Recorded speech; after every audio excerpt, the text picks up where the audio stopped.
Hello, welcome back to the Rival Recap Show. Week 4, we're talking Gentlemen's Club football all day, all the time, and you might notice I'm not in the studio. Quite simply, just didn't feel like clearing off the table, so we're just going to rip it in here, and no stat requests today, so we're going to jump into the long 20. Kevin Lamb, A.J. Brown, I think it was a 59-yarder. I think there was a couple other guys who had like 52, 54, but ultimately A.J. Brown, Kevin Lamb, and will be paid by Christian Borelli for the second time this season. 52-pointer from Borelli. That's an absolute stinker. We'll talk about that when we get into the matchups. As I mentioned, no stat request, but it's good to know that John Sedano just discovered the matchup recap thing that the NFL.com's been putting out literally as long as I've been doing my show. We've always had that. I will say I took a look at it, and it looks like the improvement in AI over the years has led to an improved matchup recap. But yeah, that's been going on literally since I've been making the show. It used to come out on Wednesdays, and that's why I used to pride that I had my show video on Tuesdays, because I always beat the NFL.com version. But as I said, advances in AI, they get theirs out on Tuesday. I don't get my shit out till Wednesday. So John, if that's all the recapping you need, then we will not miss your viewership. So guys, let's get into the matchups. And we're starting with none other than my matchup, and the Steens just keep winning. I don't think I like 4-0, awesome, love it, it's great. Just keep stacking wins, never going to be upset about that. Do I feel like I have a 4-0 team? Like, not really. But I think I have a good team. It feels pretty good. Injuries, Chubb, J.K. Dobbins, we survived those. Beating Rass after Rass dropping 200. I guess he was bound to, drop a little bit of a stinker at 104, at least on his standard, after he was averaging like 150, 160 points a week. So yeah, the Dolphins having a slow offensive day against the Bills was very key to my fantasy, and Deebo Samuel effectively getting shut out in that game against the Cardinals. So yeah, 128. Kieran Williams. I think it's Kieran. I think I heard Scotty Hansen say Kieran, so I'm gonna roll with that. Kieran Williams has just been an absolute stud for me, and I am just so happy about him because my running back situation was looking very grim. So yeah. I don't know. Maybe just feels like things are going my way this season, so that might be been the kiss of death in itself. But hey, I don't know. Just keeps working out no matter what I do. So happy about that. On to the next matchup. It's the other 4-0 team, the Lot Lizards, a team that has been just excelling all over the field, looking great every single week. Ian Jones, guys, are we talking about this guy enough? Are we talking about this? Because I'm not sure if we're talking about this enough. Ian Jones is 4-0, and his team is not stopping. The three-headed running back strategy that everyone was like, myself included, working out beautifully. His receivers are holding their own. Who's his quarterback? Oh yeah, he's been swapping between Kirk Cousins and Anthony Richardson. And Kirk Cousins was QB2 through the first 3 weeks, and Anthony Richardson dropped 29 points on his bench. So if Ian had started Richardson, Ian would be looking at 166, 167 points this week. Crazy. Other side of the ball, Matt Lynch, 0-4, a man who's been trying to trade his way out of the depths, and I gotta say, I don't think it's been going well thus far. His counterpart, Christian Borelli, the other 0-4 man, has been a lot more aggressive in his trades, and Christian retooled his whole roster. We'll get to Christian in a couple of matchups, but Mr. Lynch, I don't know.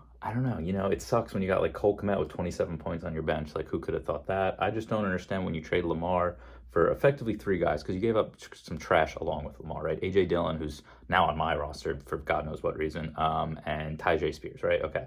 But then you get back 3 players, Tutu Atwell, Gabe Davis, and fucking Miles Sanders. You only start one of them. I don't know. I don't know. Whatever. Maybe there's more trades coming. He's still got Derrick Henry. He's still got Devontae Adams.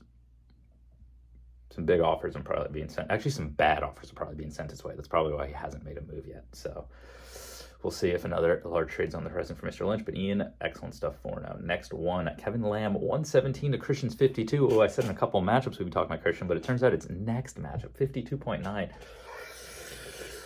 But hey, listen, we forget about that, right? Because literally, I don't think Christian will be starting a single player that he drafted now. It's full-blown new lineup. He traded his big guns away. He got some pretty good players in return. I think he definitely couldn't sit on Eckler at 0-4, so he had to trade him away. Even if Eckler comes back this week or next week or whatever, he just had to move on because that's just a messy situation that he did not need at 0-4. It's brand new. It's crazy. Like, I'm looking at this team, like, yeah, he'll have Burrow returning. If he can get Joe Burrow going, really, or the Bengals can get going, because now he has Mixon. Christian will return. I think he's got a lot better outlook than the other 0-4 team, Mr. Matt Lynch. I'll tell you that much. Kevin Lamb, 117 quality week. Kevin Lamb having some nice couple of weeks he's putting together. He's got a good team. Keenan Allen's good. Just feels like one of Kevin's receivers pops off every week. And this week it was AJ Brown, the one who won him the long 20. He's got Lamar Jackson sitting there, 28 points. Tony Pollard, not the best week from him there, but. Yeah, Lamb's got Pollard. Javante's been a little injury shaky. He's got Jerome Ford. I feel like Kevin might have acquired. Oh, he swapped Zeke and Dalvin Cook, whatever. I don't think that's a make or break trade right there for either guy. Next matchup, Kevin 2-2 though, 6th place. Strong 2-2 team, I'll say that. Next one, we got Tony. We got Charlie, 126-118. Tony 3-1. Tony team, you've got the bug. Our roster I like a lot. Tony's team is flying, man. He's got a lot of firepower in that team. He puts up a nice 126. Charlie, other side, 118.9 is a nice week, but not enough to beat Tony. Stephon Diggs, 36 points. Getting a 0 out of Jawan Johnson. Looks like he started that game and just was like, nope, not doing it. So that sucks. Not that he was really a good fantasy option to begin with. I believe Charlie acquired a tight end in this week's window, so he'll have a new tight end running this week. It might have been, let's see, who traded Christian Kirk for Sam Laporta. Oh, it'll be Sam Laporta. So Charlie's got a new tight end going forward.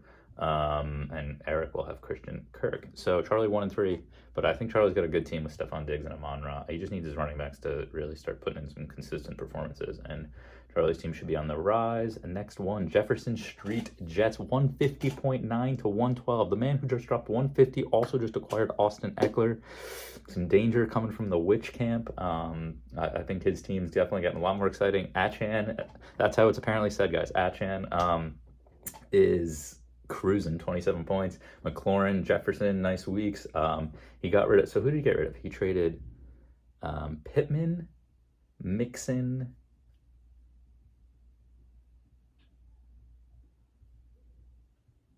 is it just Pittman and Mixon for Eckler? Might have been, whatever. But he's got Achan and Najee for this week, and then he'll have Eckler when he's back. Yeah, I mean, Johnny's team definitely turned around with Austin Eckler in there, and the fact that his team's dropping 150, didn't really get rid of any of the guys who were doing well, and he throws Austin Eckler in his lineup. Scary stuff. Joe, other side, 112, not bad, but not great. T. Higgins, honestly, he had one good week, and the other three have been kind of ass. Olave with his first bad week. Puka just keeps being Puka. Justin Fields had a nice matchup week after you gave him shit early in the window. I guess that's what we have to do, just give our guys shit early in the window, right? And then they'll just do well. Whine about it in the group, and that player will pop off. Oh, I'm such a pussy for freaking starting Fields over Stroud. Whatever. You lost, Joe. Johnny fucking smacked you around. 150 to 112.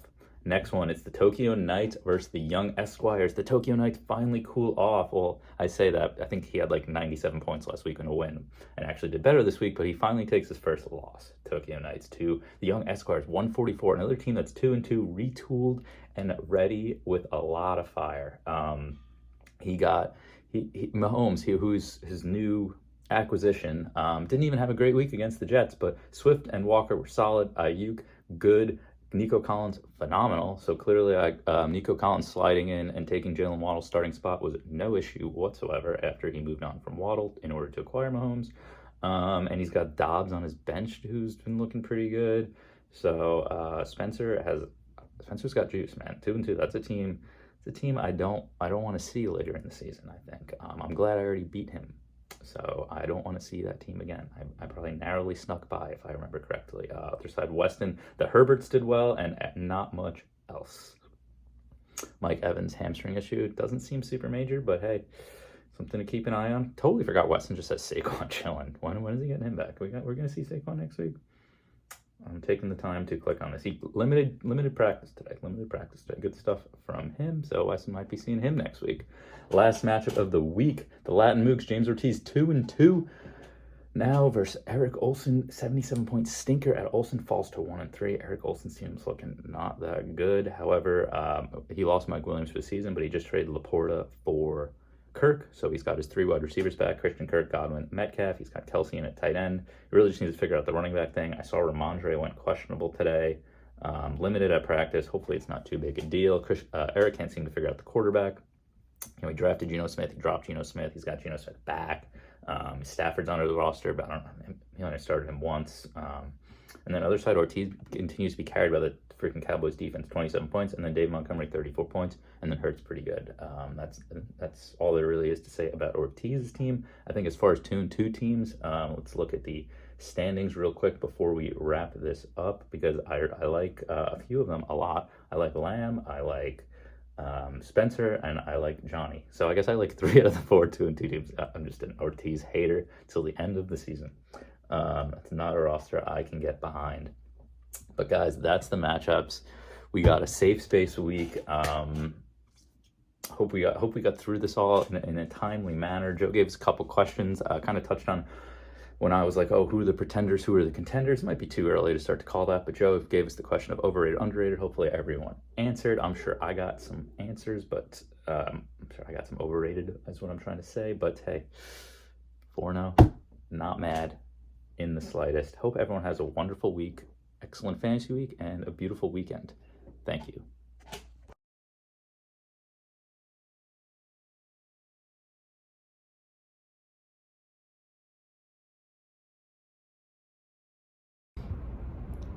I think me not doing these videos weekly anymore has made me a little rusty, because this is like my 4th time trying to start the show, and we're just gonna fucking roll with it now. Gentlemen, welcome back to Safe Space. It is week 4. It is late at night. I'm a little grumpy. I've actually been grumpy all week. Those of you that texted me probably know that. Let's get right to it. We're starting out with something new. I realize, like, since I do this bi-weekly now, I have like some thoughts that pop in my head. I'm like, oh, I'd like to share on Safe Space, but I don't want to forget it. So I've been logging some notes, some Safe Space thoughts in my phone. And that's how we're gonna start the show. Narduli thoughts. Bullet 1 says Tua arm tattoo. Tua kind of looks like a badass with his new arm tattoo. I should have considered that more in my draft stock. I think it correlates to how well he's playing this season, and interpret him as a completely different man than I did last year. Bullet 2 reads, John Sedano, get a grip. This relates to a couple of notes I might have seen in the WhatsApp following 2 weeks ago's episode, my episode of Safe Space. John Sedano had a couple of critiques about the program.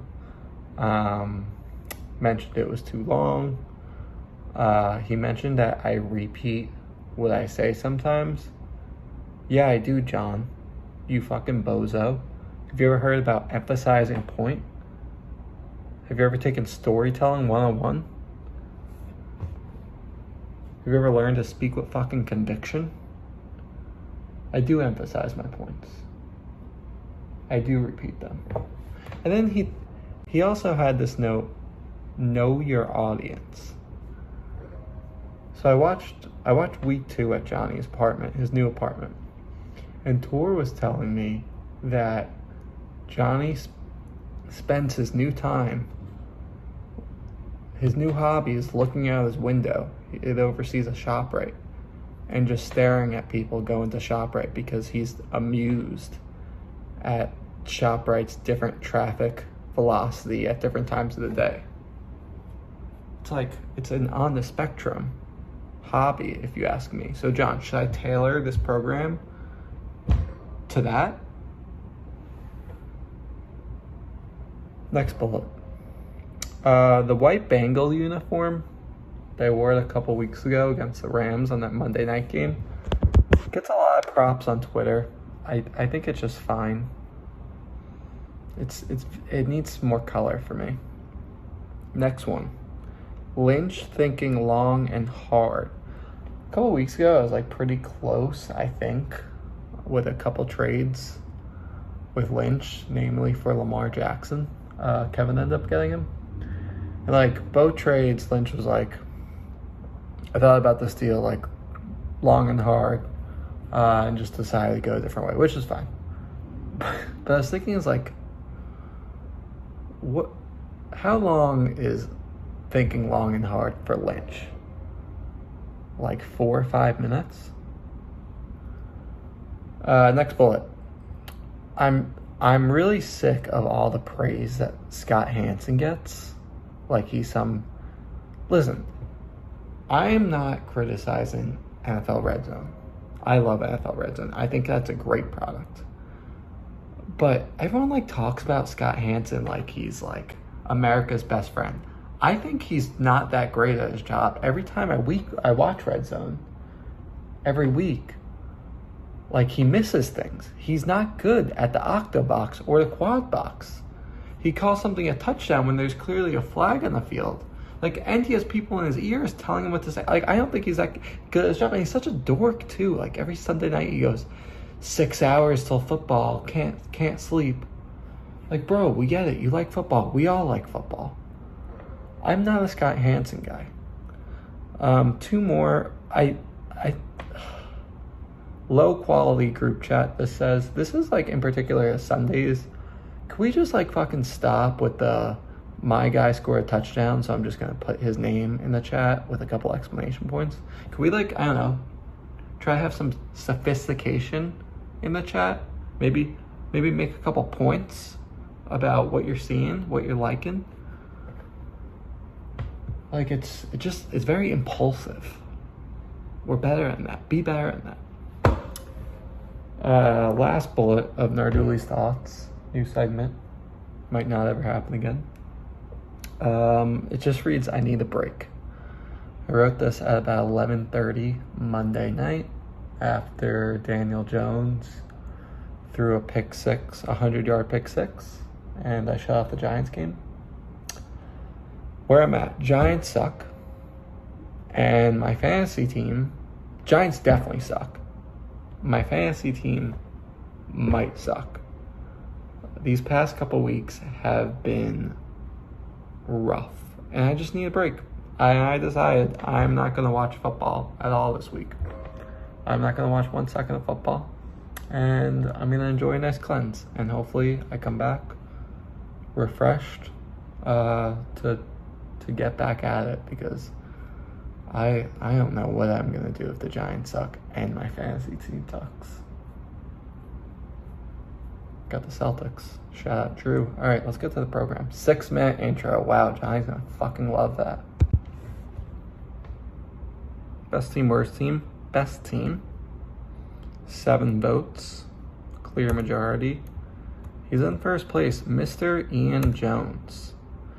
The Fighting McCaffreys. The Lot Lizards. I don't really get that nickname. I'm not gonna, like, this isn't a dig at Ian's team at all, but he's in first place. He's 4-0, and his receivers suck.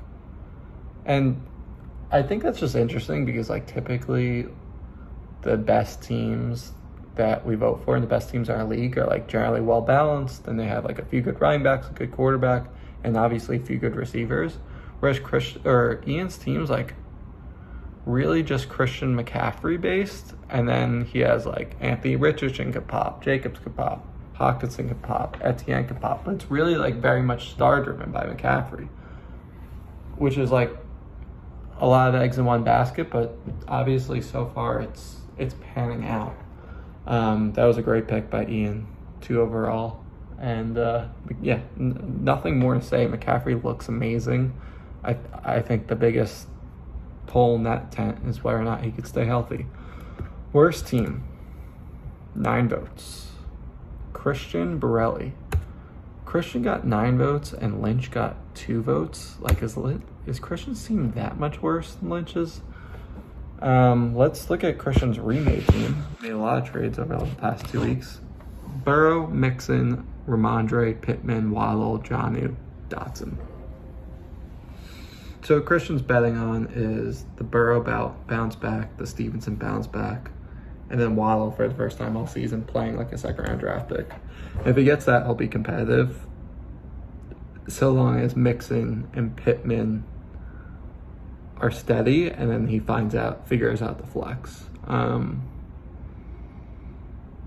There were some comments about Christian's team in safe space, so elaborate on more then, but I appreciate Christian going for it, like recognizing the problem in his team and trying to solve it.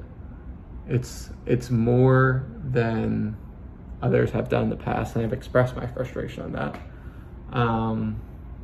But yeah, we'll see how it works out. I'm kind of fucking annoyed that he traded Eckler when Eckler was on a bye, and now I have to play him because I need a win too, but can't fault him for trying to make a run at it. I do have another point on his team, but I guess I'll save it. Segment. Overrated, underrated. Which teams are which? Overrated. This team got a lot of votes. I think he knows it. I think you know it. The rivalry cap zone, Mr. Brian Marsh. 4-0 Brian Marsh. He has like 12 more points forced than me. And he is 4-0. I'll tell you what, I cannot fucking pick a defense or a kicker to save my life this year. Whoever proposed the rule at the draft to just eliminate kicker and defense, I think I support that now. It is maddening. We're not talking about my team though, Joe. This isn't fucking about you. It's about Brian Marsh and why his team is overrated. Let's read the comments. His team actually sucks. Not sure how it's 4-0.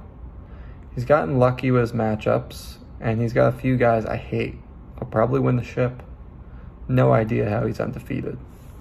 Marsh should be nowhere near 4-0, but should still make the playoffs. I don't see how Kieran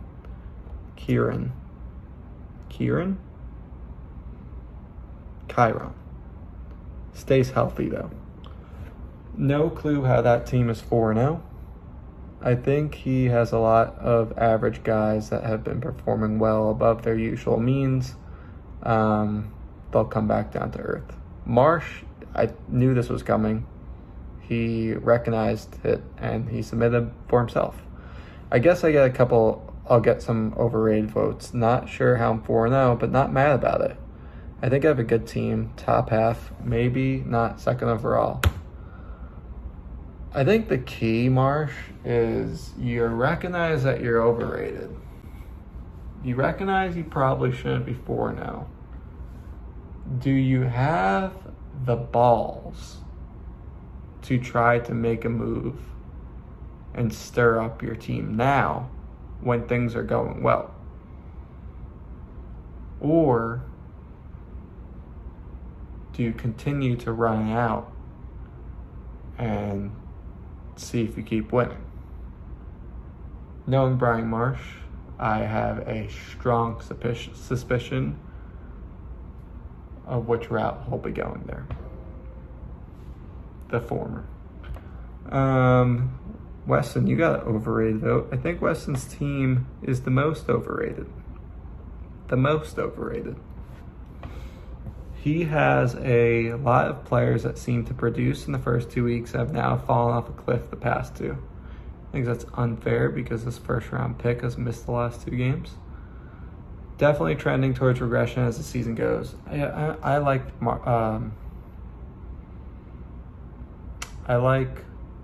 Weston's team. I will say it looks like the Eagles have been emphasizing A.J. Brown the past few weeks, so I guess that's a flag for Devontae, but Herbert, Saquon, Devontae, Ridley.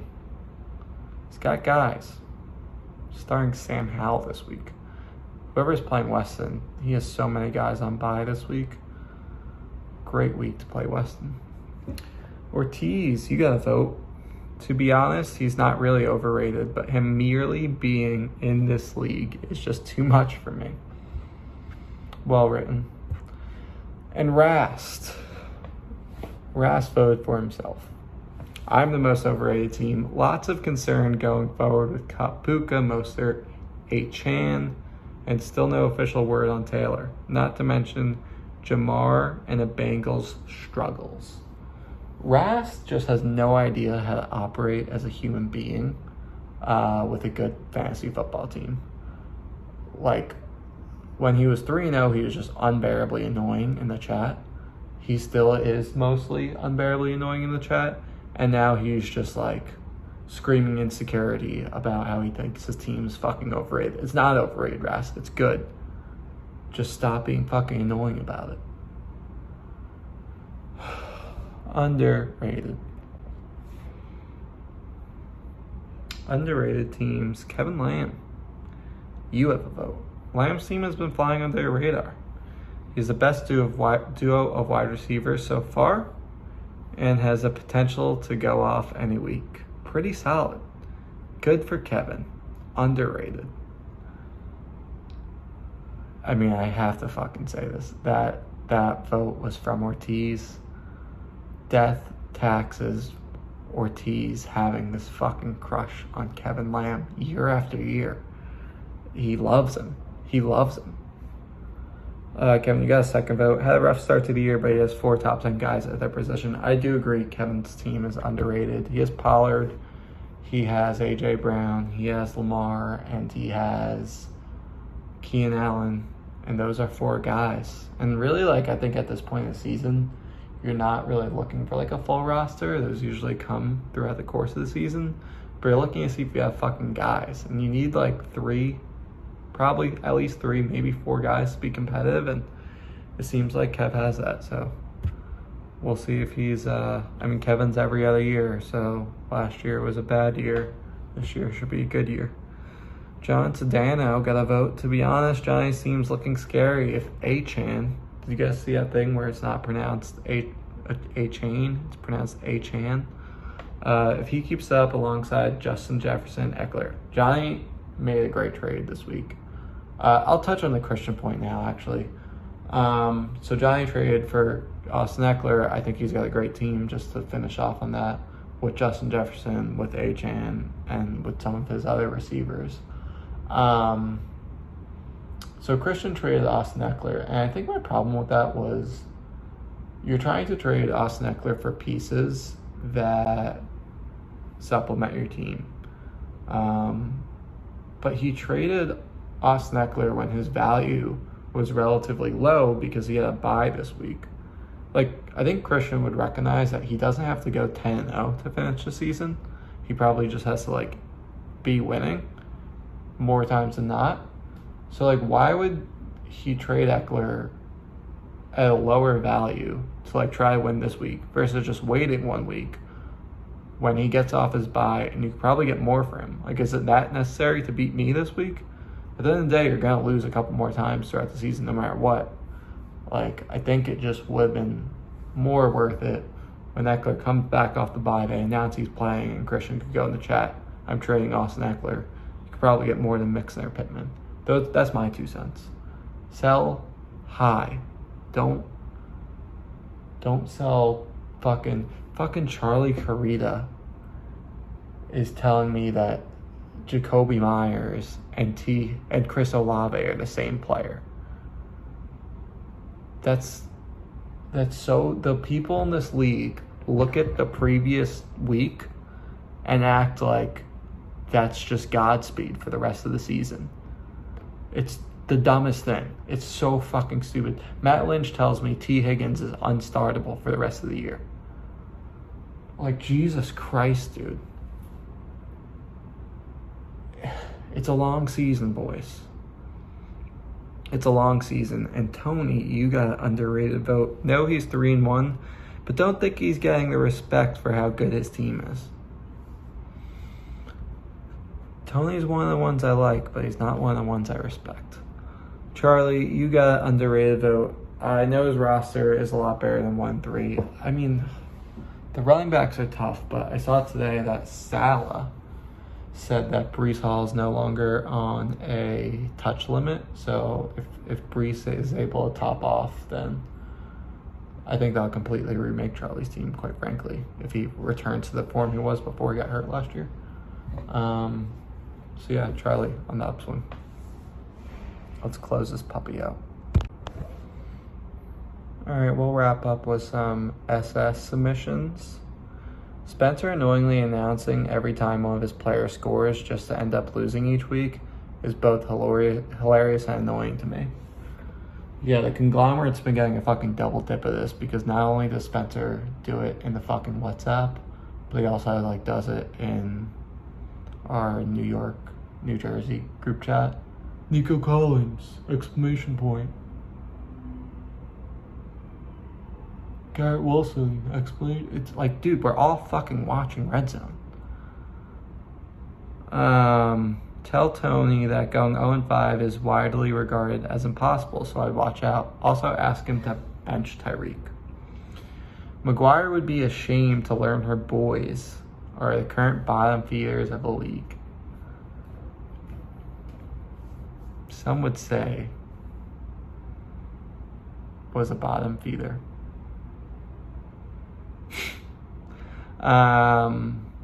Good luck to Charlie and Borelli on their trades. I will miss Laporta, but he gave me roster flexibility for trades. I will not miss Ramondre. Best of luck, Christian. Your Pats look as dysfunctional an offense as I've ever seen. Can't wait for James Conner to tear his ACL for me.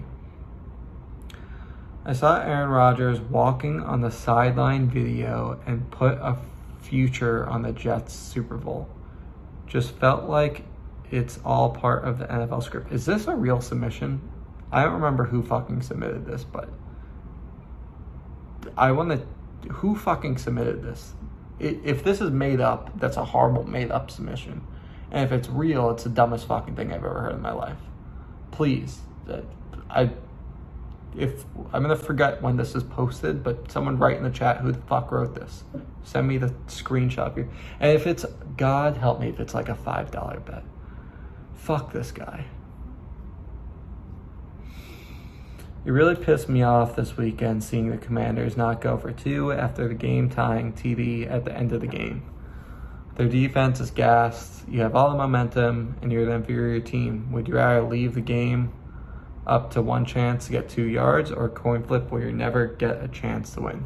Yeah, Ron Rivera bitched out. I was listening to a podcast and they're like, no one's allowed to call him Riverboat Ron anymore.